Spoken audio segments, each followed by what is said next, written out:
Subscribe to our YouTube channel and press the bell icon to get the latest updates. Punjab, Haryana need to look beyond MSP crops, that is, it needs to look beyond rice and wheat and rather shift to high value crops and promote non farm activities. Now, before we discuss this particular article in much greater detail, let us first look into its background. See, when India became independent, India was primarily an agrarian economy. The agriculture sector contributed almost up to 51% of India's GDP and it employed more than 70% of India's workforce. However, because of the exploitative British policies between 1950 to 1970, we faced acute shortage of food and we were a net importer of food grains. So, in a way, we had food insecurity, but thanks to the Green Revolution that was launched during the late 1960s, this problem was solved. From a net importer of food grains, India has now become a net exporter of food grains. In fact, now the problem has got reversed. Earlier, we used to have the problem of shortage of food, but now we have the problem of surplus amount of food grain production. Particularly, the production of food grains has increased to more than 280 million tons, and most of which is dominated basically by rice and wheat. In spite of this particular success of the Green Revolution, the Indian agriculture is presently facing an agrarian crisis on account of number of factors. First and foremost, the Green Revolution has made the agriculture sector highly input intensive. This has led to the over exploitation of the groundwater. This has also led to the over application of fertilizers and thus there has been a gradual decline in the soil fertility. Apart from that, because of excessive focus on rice and wheat, the Indian agriculture has come to be dominated by the rice wheat cropping system. There is less amount of emphasis on the diversification of Indian agriculture towards the allied sector as well as towards the other crops. Moreover, there has been a gradual decline in the yield of rice as well as wheat. And since because we are mainly growing rice and wheat and not emphasizing on the other crops, India has become a net importer of pulses as well as oil seeds. This has also led to an economic impact.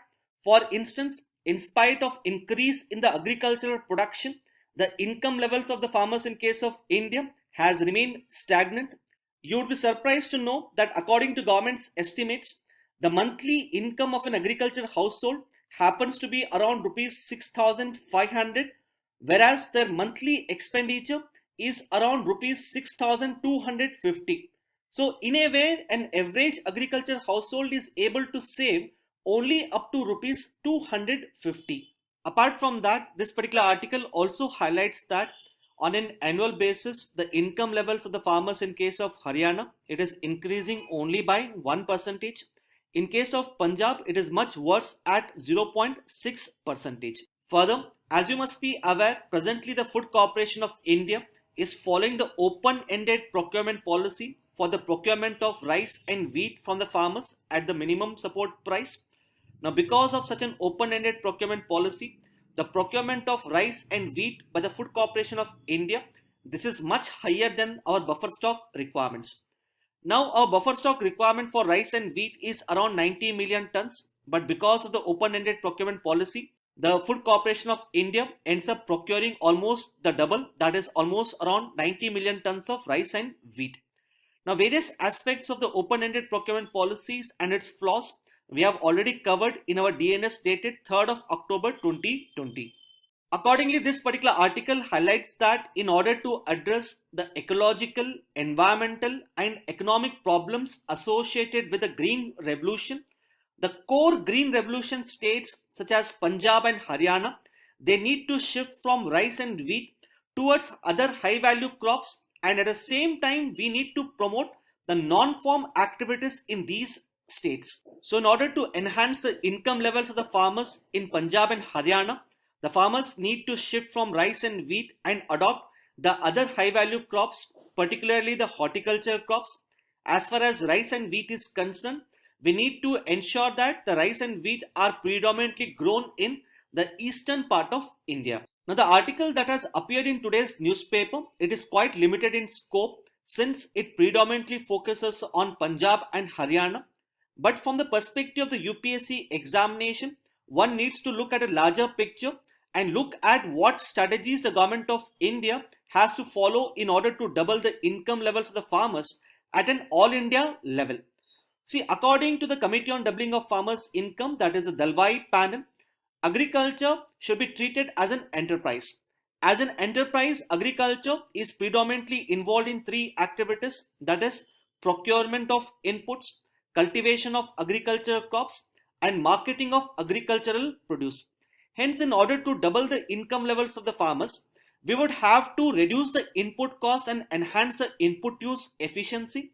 We would have to enhance the productivity that can be done through the promotion of agricultural diversification. And third is to liberalize the agricultural marketing.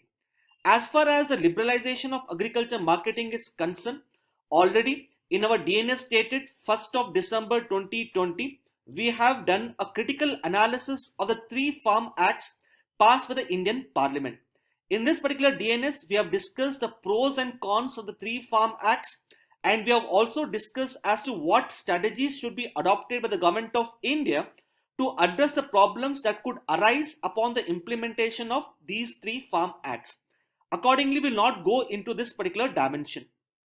In today's news analysis, we shall focus mainly on two dimensions that are required to double the income levels of the farmers, that is reducing the input costs and enhancing the input use efficiency and to enhance the productivity. Now, based upon our video discussion, you should be in a position to write the answers to these three main questions for the practice after the discussion. So let us start our video analysis with what strategy should be adopted by the government of India in order to reduce the input costs and enhance the input use efficiency, particularly in terms of land, capital, water, labor, and then we will discuss about the need to promote the agricultural diversification. Now, the Indian agriculture uses a number of agricultural inputs such as land, labor, capital, water, and so on. But because of the Green Revolution, the Indian agriculture has become highly input intensive, and the resource use efficiency of the Indian agriculture has continuously been declining. So this in turn has led to higher input costs, unsustainable agricultural practices, and thus a decline in the income levels of the farmers. Now take for instance the fertilizers, that is NPK. Now these NPK fertilizers, ideally they have to be used in a balanced manner of 4:2:1. But in case of India, there is over application of nitrogenous fertilizers, because of which the NPK ratio in case of India is around 7:3:1. So because of the overuse of the nitrogenous fertilizers, the overall soil fertility in case of India has continuously been declining. So the decline in the soil fertility in the long run could in turn lead to decline in the income levels of the farmers. So each of these agricultural inputs is not used efficiently and thus has an impact on the agricultural income. So let's start with the agricultural input in the form of agricultural land. Now the net sown area or the total area under agriculture, this is around 141 million hectares. So if you look at the total geographical area of India, it is 328 million hectares. So a vast amount of geographical area in case of India is under agriculture. However, in spite of the fact that a vast amount of land is under agriculture, land as an input it is not used efficiently. This is so because the agriculture land holdings in case of India is come to be dominated by the small and marginal farmers. These small and marginal farmers account for 83% of the farming community, but they own 48% of the agricultural land. So the agriculture land holdings in case of India is highly fragmented. So these small and marginal farmers do not have access to formal credit, because of which they will not be in a position to undertake investment. Moreover, their marketable surplus is quite lower, which translates into lower bargaining power when they are going to sell their agricultural produce. The yield of these fragmented land holdings is also lower. So this in turn translates into lower incomes and a debt trap for the small and marginal farmers. So the fragmented land holdings is considered to be one of the biggest hindrances for the doubling the income levels of the farmers. So in order to address the problems associated with the fragmented land holdings, the Niti Aayog has come up with a model Agriculture Land Lease Act. This particular model act has been circulated among the states for its adoption. This is so because land as a subject, it is placed under the state list, and hence it is up to the states whether they would want to legalize the tenancy in the agricultural land or not. But what exactly is the leasing of the agricultural land? Now, let's say you own a house or a commercial property. Now, you can lease out your house or a commercial property to someone else, and by leasing out such a property, you can earn a rent on such lease. So, the leasing of agricultural land also works in a similar manner. Now, for example, let's say we have two farmers, that is farmer A and farmer B. Both these farmers are cultivating an agricultural land of say around 1 hectare. So if we legalize the leasing of agricultural land, the farmer B here, he can lease his agricultural land to farmer A. So by leasing his agricultural land, the farmer B, he can migrate to urban areas and get gainfully employed. At the same time, the farmer B would also be able to earn the rent on his agricultural land. As far as farmer A is concerned, earlier the farmer A was cultivating only 1 hectare of agricultural land, but by leasing in additional 1 hectare, now he would be able to cultivate 2 hectares of agricultural land. So this leasing of agricultural land would be in a form of a written contract. So this written contract can be used by him in order to take the loans from the banks and thus increase the investment in the agricultural land. Moreover, since the leasing is in form of a written contract, the amount of rent that would be paid by him, that would be regulated by the government of India, and there would be no forced eviction. So it's a benefit for farmer A as well. As far as the benefit for the economy is concerned, we would be able to avoid this vicious cycle of fragmented land holdings and thus consolidate the land holdings. We would be able to reduce the disguised unemployment. We would be able to promote equity in land ownership, promote occupational mobility, and thus boost the agricultural productivity. Now, the problem in case of India is most of the states have not legalized the tenancy in the agricultural land, because of which most of the leasing of agricultural land is quite informal and oral in nature. See, when the leasing of agricultural land is informal or oral in nature, there is no written contract. In absence of such a written contract, the farmers would not be able to take loans from the banks and increase investment. The rent which can be charged is not regulated, and there could be forced eviction. Apart from that, if we do not legalize the tenancy in the agricultural land, the farmers may be reluctant to lease out their agricultural land. Instead, the farmers may decide to keep their agricultural land fallow. That is, they do not cultivate anything on their agricultural land and simply move to the urban areas. So if we legalize the leasing of agricultural land, we would also be able to reduce the area under the fallow land. So that is why the Niti Aayog has proposed that all the states should legalize the tenancy in the agricultural land. So it would be a win and win situation for each and every stakeholder in the Indian economy. Now this particular topic of leasing of agricultural land is quite important because in Mains 2015, we had a question as to whether should we promote contract farming and land leasing in the Indian agriculture. See, according to Niti Aayog's Composite Water Management Index report, India is presently facing its worst water crisis in its history. By the end of 2030, the demand for drinking water will outstrip its supply. Almost around 2.4 lakh people across India are dying every year because of lack of access to clean and safe drinking water. So if we have to solve the present water crisis, we would have to enhance the water use efficiency in the Indian agriculture. This is so because agriculture sector accounts for more than 80% of the water consumption in India, out of which the share of the groundwater is quite high at 60%. Apart from that, even today, 52% of the agricultural land is rain-fed, and the yield of this rain-fed agricultural land is almost 3 times lower than the irrigated agricultural land. So the overconsumption of water in the Indian agriculture can be attributed to a number of factors. For example, a higher proportion of cultivated area is under various crops which consume more amount of water. crops such as rice, sugarcane, etc. In fact, the economic survey has highlighted that India, even though it is facing a water crisis, India is a net water exporting country. Now, we call India to be a net water exporting country because if you look at our export basket, the export basket has come to be dominated by the water intensive crops such as rice. China, on the other hand, is considered to be net water importing country. This is so because the export basket of China is dominated by less water intensive crops such as the horticultural crops. The overusage of the groundwater could be attributed to the British era law known as the Easement Act. See, under the Easement Act, if you own a piece of agriculture land, the water beneath that agriculture land becomes your private property.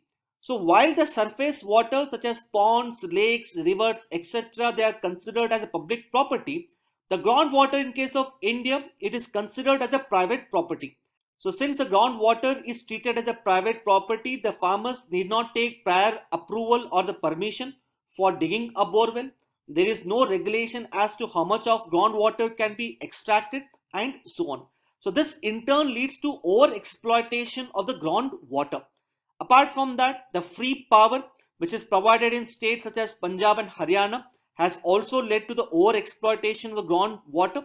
So the over exploitation of groundwater has not only led to the depletion of the water table, it has also led to the decrease in the soil fertility. So the question is how to enhance the water use efficiency in the Indian agriculture.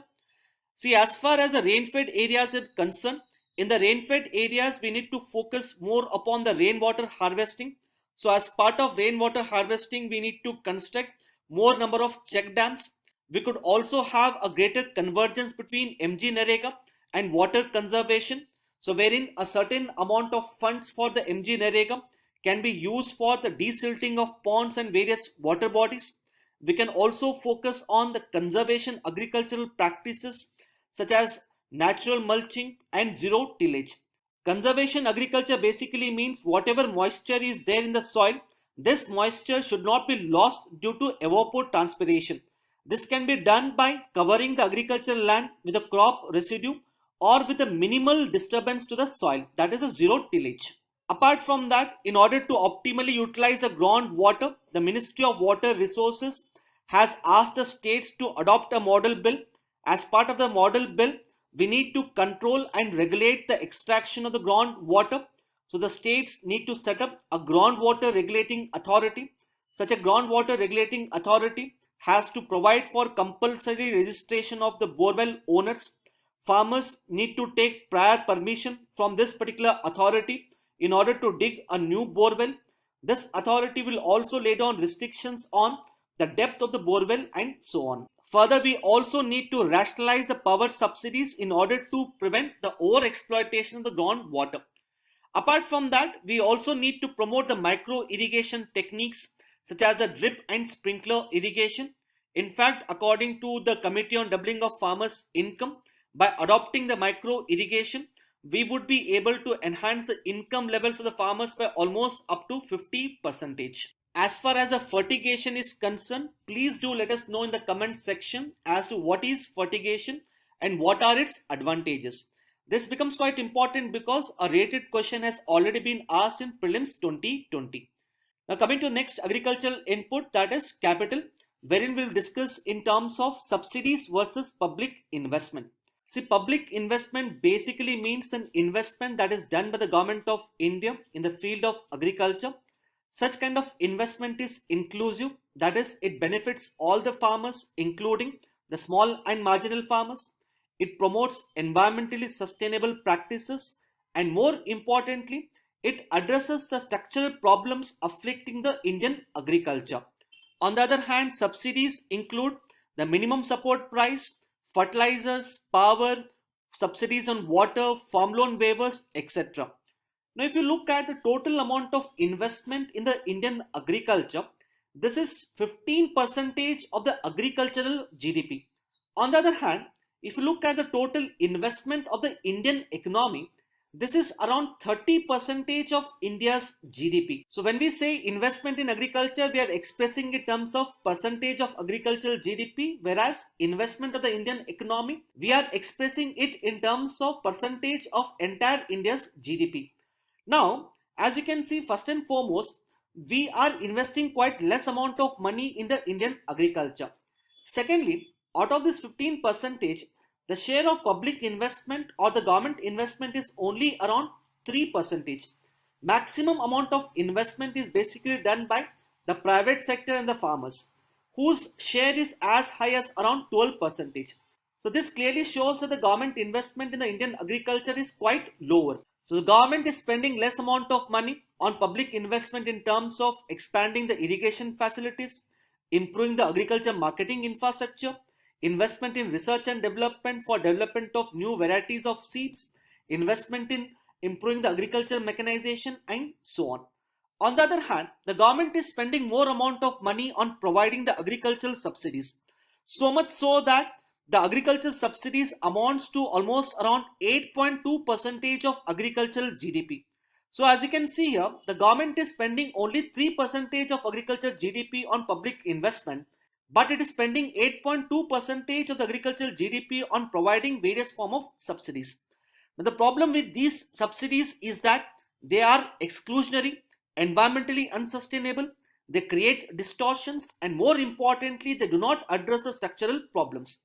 Take for instance the minimum support price. According to Shanta Kumar Committee on the FCI reforms, the MSP is benefiting only 6% of the farmers. So it is not benefiting the small and marginal farmers. Secondly, we have seen as to how over application of fertilizers, power, water, etc. is promoting environmentally unsustainable practices. Thirdly, it is creating distortions in the Indian economy. We have seen as to how open-ended procurement policy has led to procurement that is higher than our buffer stock requirements. And lastly, it does not address the structural problems. Take for instance, in the year 2016-17, the government of India spent almost around 3.1 lakh crore on providing the farm loan waivers. But the problem here is that these farm loan waivers basically benefit the rich farmers who take loans from the banks. They normally do not benefit the small and marginal farmers who do not avail the institutional credit. It is being said that if this amount, that is 3.1 lakh crore, had instead been invested in improving the irrigation potential in case of India would have got increased by almost around 55%. Hence, by enhancing the public investment, we could have actually solved the structural problem of poor irrigation facilities in the Indian agriculture. So accordingly, going forward, what we need to do is we need to rationalize the subsidies, that is provide the subsidies only to those poor and marginal farmers, and whatever savings we are incurring on rationalizing these subsidies, these savings should instead be used for enhancing the public investment in the Indian agriculture. Now, so far we have discussed as to how various agricultural inputs such as land, water, capital have to be efficiently utilized. Now coming to second dimension as to how we have to enhance the productivity of the Indian agriculture by agricultural diversification. See, when we say agricultural diversification, it basically has two connotations. The first one is to shift from monocropping to multi-cropping with focus on various crops such as horticultural crops, pulses, oilseeds, etc.